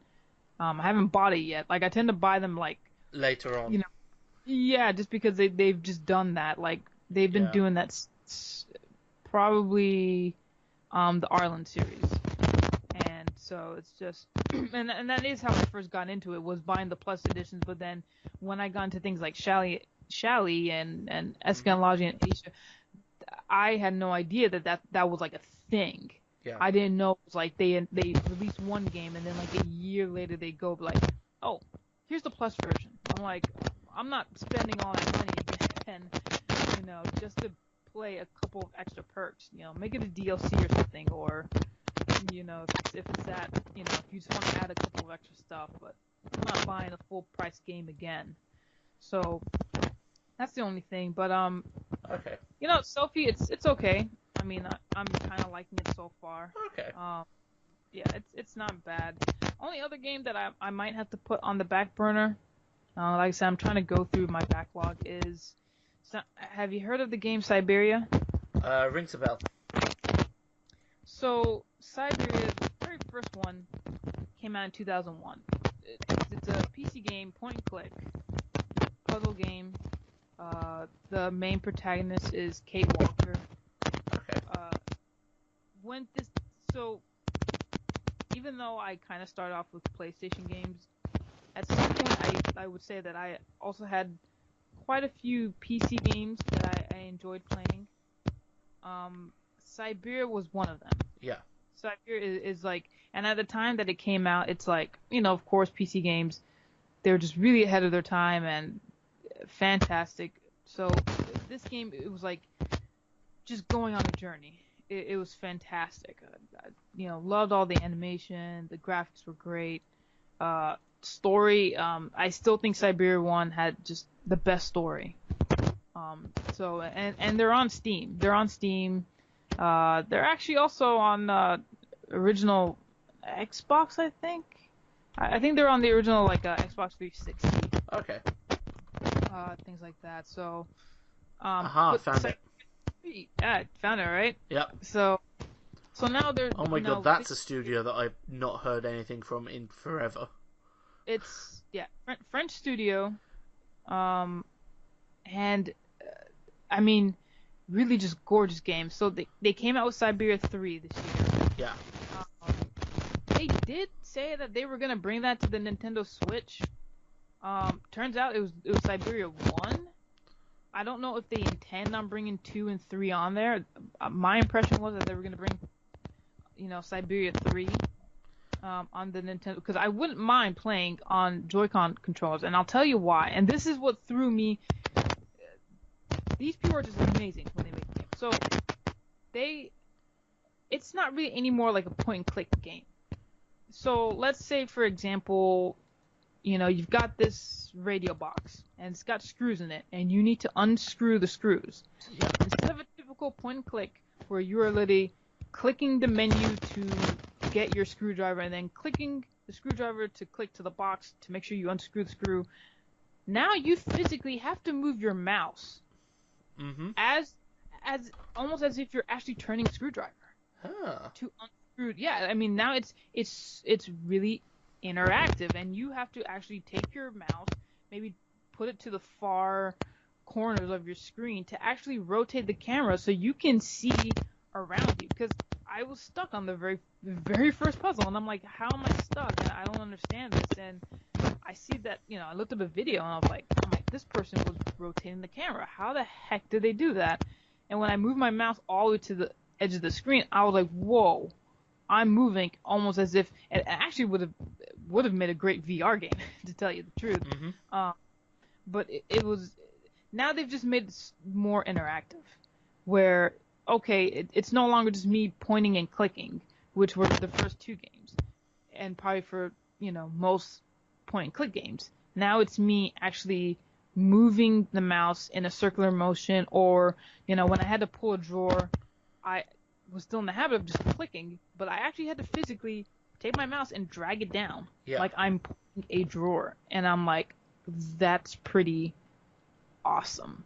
So, yeah, Siberia, great voice acting, great visuals and graphics. That walk animation, though, they still ain't got it down. That's all I gotta say. There's just something about the awkwardness of the way she moves. It's still pretty stiff. I mean, I'm just looking at the reviews, and it's quite mixed for Siberia 3. And I'm assuming it's story. I'm assuming it's because the story has never been the same since the first one. A lot of people are actually complaining about the point and click mechanics. Then maybe that threw them off. Yeah. Because I got to tell you, and who's... Can I just quote this one here? Siberia 3 has more bugs than a Bangkok mattress. Oh, wow. It's like scathing. But then it's weird because like the ones that are like positive are like, oh my god, this is better than God himself. The other ones are like I say, more bugs than a Bangkok mattress. And they're like, well, it makes me wonder the people. So, and I guess maybe I don't know if we were talking on the. I think it was before we started the podcast where who should be allowed to review a game. Yes, yeah. But it's like I don't know if the people who are commenting on this, if they play the first two. Because after playing the first two and being so used to the point and click, and don't get me, the first two games, you don't know where to click. You'll have these beautiful visuals, but there's nothing that will be indicating that will make you. Yeah. Go, yeah, I mean, you have to literally move your mouse all over the screen in hopes that you will see your mouse pointer change and be like, oh, this is interactive, or this moves. So to go from that. And to go from just straight up clicking everywhere, and now I'm actually rotating my mouse, and that's kind of why I think it would be cool on some Joy-Cons, because then maybe I'm just moving the Joy-Cons around and just... I would actually re-buy this game, to be very honest with you, on Nintendo Switch, because I think it would be fun to play on there. But it's just like, it makes me wonder if the people who are playing this game, are they playing as first-timers and they're playing 3, or did they play the first... two games, because I gotta tell you, see at the end of the ad, they are gonna bring it to the Nintendo Switch. I don't know when though, but yeah, it makes me wonder if they played the first two games, because I feel like that is such a massive jump from what they've done, and visually they've always been on point. I mean, from when they first came out, I mean, I was stunned by the graphics back then. So it's just, I don't know. I'm gonna have to play more. I'm just gonna have to see where it takes me and how wonky the controllers are. I mean, hopefully it's not that buggy. I think and it might be a PC thing. Every once in a while, I think the audio, cut out. It used to do it on the second one with me. So I think maybe as she's talking, like the very last word or two gets cut, and nothing obsessive. It was just more like every once in a while there might be like a line where all of a sudden like I didn't hear the full extent of it or whatever. But I enjoy Siberia. Like I said, it's a game that I've followed since 2001, since it first dropped, and I think I actually, when I first bought the game, I don't even think I bought it in the US. I think I bought it in the UK. It looked so cool. Yeah. That I just picked it up and loved it. I think I haven't played much of this, but if there was going to be one thing to comment on that could be difficult, and I know I'll run into it, are probably the puzzles. Some of them, especially from the second one, they can be a little obscure as far as the hints that it gives you. And figuring them out can just be a complete pain. So that's probably the only thing I could say, but I'm actually surprised that I'm surprised that there's so many mixed reviews of that game. I don't know if people are just, I don't know, trolling on Steam or whatever, or whatever the deal is, but question marks. Yeah, just I don't know. We'll see. I'm gonna have to play more of that one. Yeah. But those are the top 3 games that I've been playing recently. Okay. So, this past week I've only really played. Well, actually, thinking about it, I've only played 3 games. So I've played Minecraft because I need to get the Minecraft server for the university working. Because why did I take this job? Second thing I've been playing is I played quite a bit of Terroir, which is it's this winemaking game essentially. Oh, you told me about that. Yeah, it was on the. I had it as the background for the last video, for the first episode of the podcast, but unfortunately, for some unknown reason, my capture software, out of the 2.5 hours I recorded, only captured 35 minutes. Oh. So I had to loop it 4 times, and I was really pissed off. Because I didn't get to show off all of the mechanics and stuff in the little video. I might make I might do that on stream or something on Tuesday. Or rather, if you're listening to this on Tuesday, in half an hour. I'm not sure. I'll have to have a think. And I've also, on my tablet, been playing a load of Tiny Rails because Tiny Rails is adorable and is basically crack.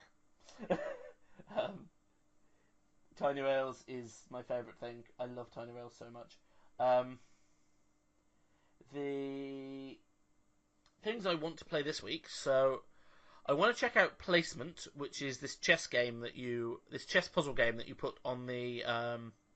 Oh yeah, I saw that on Steam. Yeah, you shared that as a thingy, and I thought that it looked really interesting, and it was only a couple of quid, so I bought it.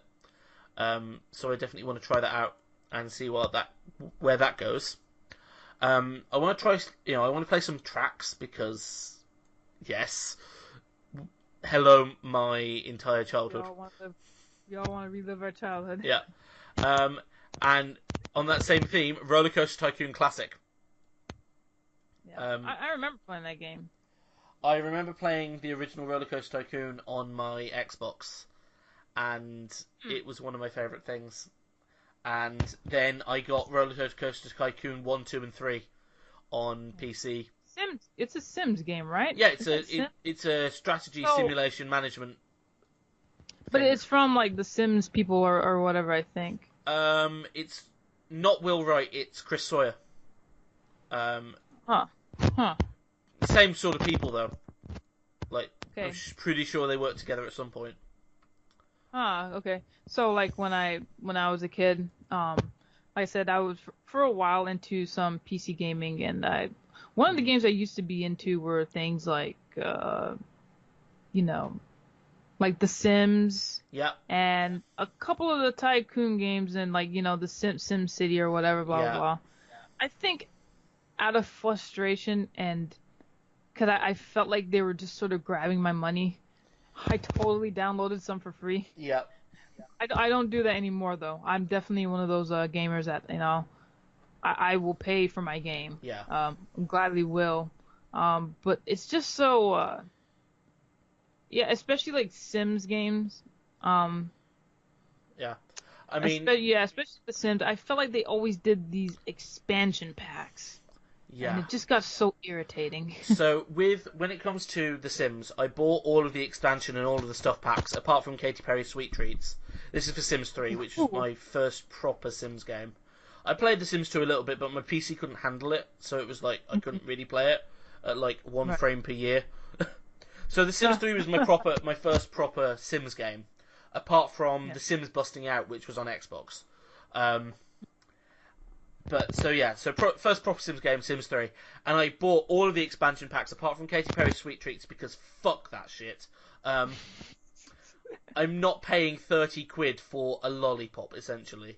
Like, that was the one unique thing it added, and it was just like, fuck that. Mine's ended, and I wonder if I can even look it up. Mine's basically ended when I got like the, let me see, and I'm looking at, there's Living Large. I think I got that, House Party, Hot Date, Vacation, Unleashed, Superstar, whatever had a bunch of puppies, and I want to say it's Hot Date. Pets, maybe.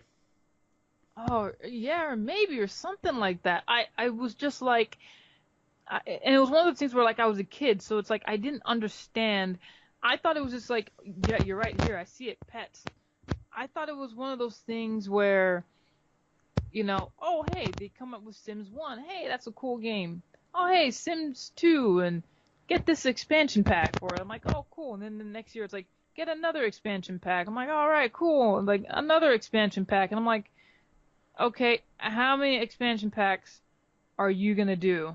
Because you seem to be coming up with one every year. Just, yeah. Okay, we're done now. and I just put it down ever since. I did technically pick one up on the PSP. Yeah. Played it for a little bit, but now after that I was just so I guess you can say that was sort of the early days of DLC, except they were doing expansion packs. Exactly. And, I mean, for me, it's like, so I played, you know, Sims 3, and then they had all of the expansion packs for I think it was like all of the Sims 3 expansion packs for 30 quid or something ridiculous. I can't remember where I saw this deal. It was one of the stores near where I lived. And so I just decided, you know what, fuck it, I'm getting them all. So I got them all. And then installed them all, played. And then I discovered that they had the online store. And so, and you could buy sim points and then spend them on the online store to get things, but they weren't just like cosmetic things, they would actually add things to the game. And I refused to do anything about this until last year when they announced that they were shutting down the store for The Sims 3. Like, most of its functionality. And I was like, you know what? Fuck it. And I was like, I've already given EA so much of my money, and I don't like EA as a company. I like their games generally, although SimCity 2013 can go fuck itself. But when you're selling non-cosmetic DLC, and we're not talking like 20p, 30p, 50p, £2, £5, it was like 30 odd quid again for a cupcake maker. Yeah, exactly. That's exactly what it was like. And so I found a website. I found a website that basically had copies of all of the files, and I just downloaded all the files for all of the paid DLC because they were shutting down the store. And I was like, you know what? Fuck it. This is my one chance to be rebellious. Exactly. You know, it's like. And if anybody from EA is listening to this, I am going straight to jail. I know. I mean, like I said, I do not pass go. I think I did it with a few like Sim Golf or whatever. I mean, they just kept coming out with more stuff, and I'm like, this is ridiculous. I'm like, I mean, it just ticked me off, and then I just stopped. I was like, my rule is if a developer is good to their customers, and so I don't mind, coming out with a bit of DLC, here and there, but don't charge like twice the base game price for it. Like City Skylines does this well, because they have like I think it's 4 expansion packs now, and each one has been like 10 quid. But they've not just been like, here is a cupcake maker. They've been like, here is an entirely new mass transit system for your entire city. Here are natural disasters and things to have to deal with them. They're actual like they're loads of content. Right. And I'm actually happy to pay, a bit more for a massive expansion pack. But my whole rule is be nice to me if you're a developer, be nice to me and I will be nice to you. Yeah, no, exactly. And like I said, I was a kid. I just, I haven't done anything like that in just so long. I just, I buy all my games or whatever, and I'm usually into the classic games, like the classic RPGs and stuff like that. But I just remember being just so, maybe that's what it was, a rebellious, like, F you. Yeah. I'm tired of these Sims games and these expansion packs. How dare you? And I was just so, like, just frustrated with these people. It was really actually the whole simulator games, like, stuff like that, Sim Golf, that's the only one where I'm just like, screw it. Mm-hmm. I'm gonna just download it somewhere. Yeah. I can't take it anymore. So, that was my rebellion too. Yeah. I try and be a good noodle. Same here. Yeah. But yeah, so I really want to go and play Roller Coaster Tycoon Classic again because nostalgia. I'm going to be playing Minecraft because I have to. And I want to play more Terroir, but it's like I don't have enough time in the week to do all these things. Yeah. And I have all of these games that I want to play now. I really want to get back into Concrete Jungle. I've never heard of that one. Okay, so Concrete Jungle, it's an indie game. It's essentially the whole premise is that so it's like a round, or not a round based game. It's like almost like a score attack, as it were. So you play a round, as it were. Like you play a game of it, if that makes sense. And the main game of it is that you place down different bits of a city to score different amounts of points. So like you place down houses and they start they get you whatever the score that tile is worth that you just place them on. You place like shops nearby and that will increase the score of the particular tiles that they affect. Things like that. So it's a bit like Tetris but not quite. And you've got to like get above, I think it starts at 3 per row to like advance, and you've got to get, I think it's like 30 rows to win the game. But there's a whole other mechanic, because the more you play, the more cards you unlock. So it's all about like you play a card and then you have that building to put down. So the more you play, the more cards you unlock, which gives you like new strategies and things. And so it's a really interesting, really good little indie creative puzzler, and I highly, highly, highly recommend Concrete Jungle to everybody. Wow. It sounds interesting. What else do I want to play? Now I've been talking about City Skylines. I want to go and play City Skylines. I have no idea what I'm going to put on the video for the podcast this week, and I have no idea what I'm going to live stream on Tuesday. But we will see what happens. Well, what games do you mostly have, or what genre? Is indie a genre? Well, I guess break down the indie genre, like indie RPG, or I guess most of them tend to be platformers. But... So Steam recommended tags for me: simulation, strategy, sandbox, indie, management. I like sandbox games. I like things like I have recently stopped playing Factorio because I was losing my life to Factorio. That actually would be pretty cool, though. Play like some kind of sandbox game and put the podcast right on top of it. Ooh. Yeah. I might do that. Oh my god, Cook Surf Delicious 2 has been released. Oh my god, I'm going to lose my life. No, I'm not going to buy that. I've already spent like 30 quid on games today. See, I'm telling you, that's something I just have to pull away. Yeah. But then again, like League of Legends, like just really, sucks in my life. So it's hard to finish these games. Yep. Oh, were we going to talk about Red Dead Redemption 2? Did we completely miss that? We did completely miss that. Whoops. I mean, the sad part is I've never played the first one. Neither have I. I'm actually surprised that it's just now being 2, to be very honest with you. Because it seems like now, like, sequels to games are sort of coming out sooner and sooner. I don't know. Like, I remember the first one, it was like on 360, wasn't it? I think so, yeah. It's been a while for 2. When is Red Dead Redemption 2 getting released? Is it this week? Is it this year?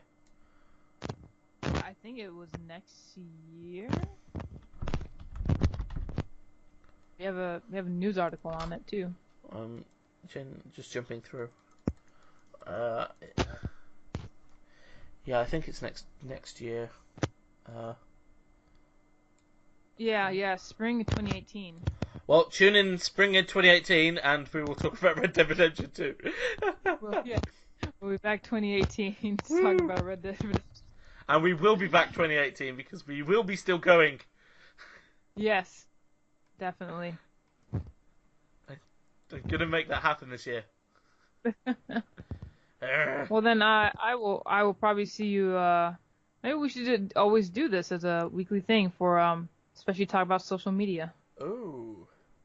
Certainly, if there's anything you want me to mention about social media, I'm more than happy to put it on the podcast. Awesome.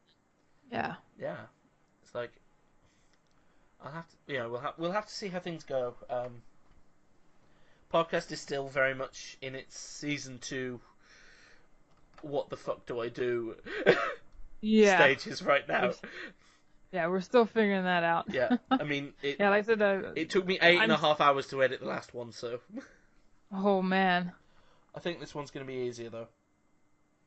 Yeah, we went pretty streamlined. Yeah. Yeah, I said really encourage people to go out to the website and definitely follow us on Twitter, Facebook. Mm-hmm. I think eventually I will make the Instagram. So probably when we launch a couple more things, I'll get the Instagram page going. Yeah. So you can get the news, any kind of news feed anywhere, and yeah, I really encourage people to participate in the Trivia Tuesdays. Yes, definitely. Yeah, winning Trivia Tuesdays will, you'll get a shout out on the podcast. At the very least. Yeah, at the very least a shout out. Probably get to even ask us a question or something. So. Ooh, yes. Yeah, that'd be great. Yeah, definitely. Well, like I say, it's been an absolute pleasure having you on, Sean. Yeah, it was great being here, Alex. Yeah. And like we've just been saying, catch us on Twitter and do we have a Facebook page? Yeah. Yes. Yes, we're on Facebook. Yes, we are. Yeah, we're on Facebook, we're on Twitter, we're all over the web. cubegamers.co.uk, or is it .com, or I don't know. Well, I know for me it's .com. I'm not sure if we have .co.uk, but we definitely have .com. Okay. And as always, once this has uploaded on Tuesday, I will be live streaming over on the Cubed Gamers Wolfie Twitch channel that I have set up. So people can come and catch me there. I will be answering questions and talking to people, and generally just trying not to be bored because nobody turns up. Please come along. Yes, please stop by. Yeah. Right, so that has been the NewsCube, the official news and gaming podcast of Cubed Gamers.